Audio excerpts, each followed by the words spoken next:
When Joseph Smith translated the Book of Mormon in 1829, he had no access to ancient maps, Semitic toponymy, or Middle Eastern archaeology.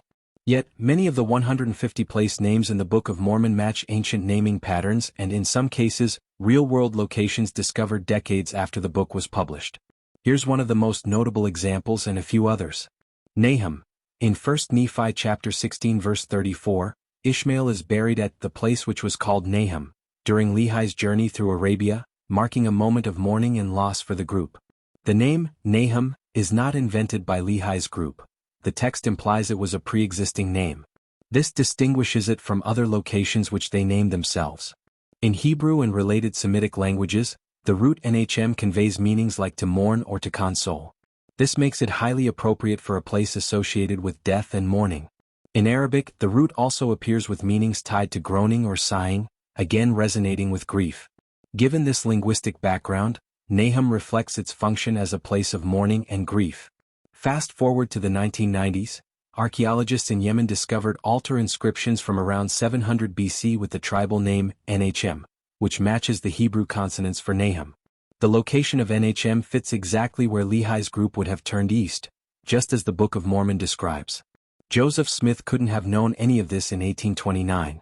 Nhm wasn't discovered until over 150 years later. Here are some other significant Semitic and ancient place names. Zarahemla, a non-biblical name that follows Semitic morphology. The prefix zara echoes zara in Hebrew, meaning to scatter, appropriate for a gathering place of a scattered people. Jershan, possibly from Hebrew yeresh, meaning to inherit. Fitting, since it was land given to the converted Lamanite as an inheritance. Alma chapter 27 verse 22.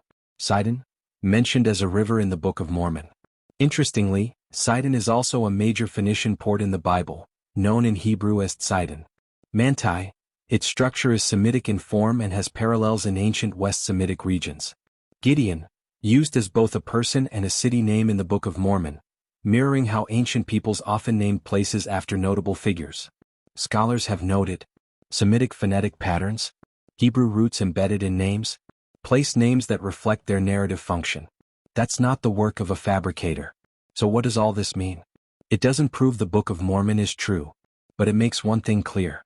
A 19th century uneducated farm boy didn't pull this off by accident.